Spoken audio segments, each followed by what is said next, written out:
ছেলেকে রাইখা ছেলের বাবার সাথে মানে আপনার শ্বশুরের সাথে আপনি পলাই আসছেন, এটা যে কত বড় অন্যায়, কত বড় গুনাহ, একমাত্র এটা যারা জানে তারাই বুঝতে পারবে। ওনার ছেলে থেকে উনি আমাকে যথেষ্ট পরিমাণ খেয়াল রাখছে। ওনার ছেলে তো বাইরে বাইরে কাজ করে।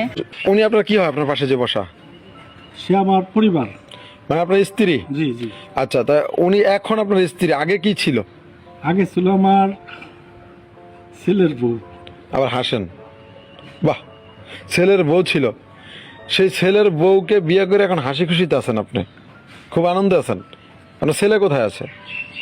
ছেলে আমাদের বাড়িতে আছে, আমি এখন এই বাড়িতে ভাড়া আছি। হ্যাঁ। আমাদের 3 মাস ধরে। আচ্ছা, বিয়ে করছেন 3 মাস? জি। আচ্ছা আচ্ছা, আপনি এই যে বিয়েটা করলেন আপনার ছেলের বউকে, কেন? পৃথিবী তার মেয়ে ছিল না? এটা অনেক হিস্টোরি।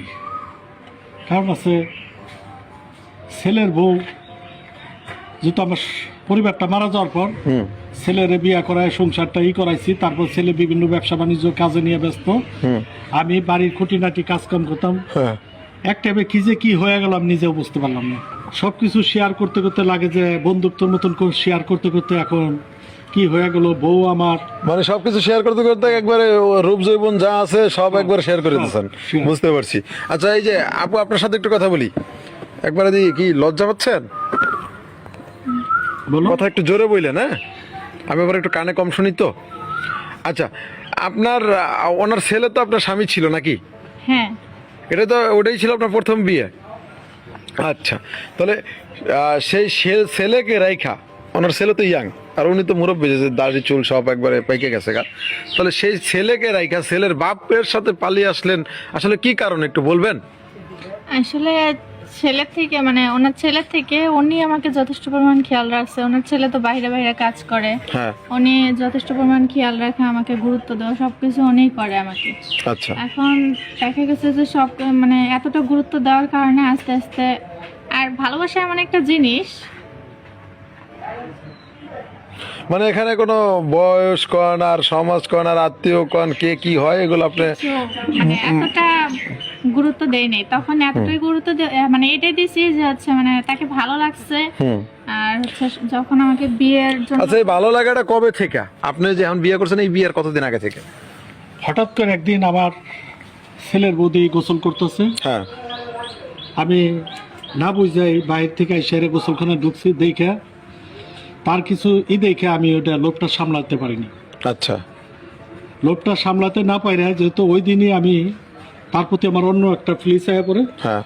তখন কিভাবে তার সঙ্গে কথা বলুন, মিশুন, এভাবে করতে করতে চিন্তা ভাবনা করতে করতে একদিন তার লগে কথা বলেই ফেলছি, শরীরে হাত দিছি, সে আবার কিছু বলে নাই। আচ্ছা, না বলো নে, হয়তো আস্তে আস্তে তার লগে ফ্রি হয়ে আপনি ওই অবস্থায় ওনাকে দেখছেন? উনি কি আপনাকে দেখছিল? দেখছে, একটু পরে দেখছে। আমি দেখার পরে যখন আমি হয়তো কিছুক্ষণ দাঁড়াইছিলাম, পরে দেখে বলে যে আব্বু আপনি এখানে, তখন আমি বলছিলাম চুপ থাকো, যেমনি যে থেকে এই পর্যন্তই থাক সমাধান। হ্যাঁ। তখন আস্তে আস্তে দুইজনের ভিতর আমরা ফ্রি হয়ে গেলাম। আচ্ছা আচ্ছা আচ্ছা, তাহলে তার মানে আপনি বোঝাতে চাচ্ছেন যে আপনারা 3 মাস আগে যে বিয়ে করছেন, এই বিয়ের করার আগে আপনার ছেলের যখন বউ ছিল তখন তার সাথে আপনার শারীরিক সম্পর্ক হয়েছে, তাই তো? কিছুটা হয়েছে। আচ্ছা আচ্ছা, বুঝতে পারছি। ওখান থেকেই হলো ভালো লাগা, তাই তো? হ্যাঁ। আচ্ছা আচ্ছা, তারপরে এখানে চলে আসলেন, এসে বিয়ে করলেন। জি। আচ্ছা আচ্ছা, এখন আপনার ছেলে এই যে বাড়িতে রেখে আসলেন, ওর কোনো খোঁজ খবর নিছেন আর পরে? না, ওখান তো যাইতে পারি না, অর্থ সম্পদ যা আছে সব ওখানে আছে। আমি হয়তো কিছু টাকা আমার পকেটে ছিল আর ব্যাংকে, ওই টাকা নিয়ে আপাতত চলতেছি, দেখি কি করা যায় পরে। আচ্ছা আচ্ছা, বুঝতে পারছি। আচ্ছা, তাহলে আপু, আপনি আজকে যে ওনার ছেলেকে রেখে যে এখানে চলে আসছেন, 2 দিন পরে যে এই কাকারে রেখে আরেকজনের কাছে চলে যাবেন না, এর কোনো গ্যারান্টি আছে? না, সেটা করব কেন? আর সব থেকে বড় কথা যে হ্যাঁ, এটা আপনারা বলতেই পারেন, কারণ তার ছেলেকে রেখে যেহেতু তার সাথে আসছে, সেই ক্ষেত্রে আপনারা বলতেই পারেন যে আপনি তাহলে তাকে ছেড়ে অন্যজনের সাথে চলে যাবেন। এটা আপনাদের ধারণা।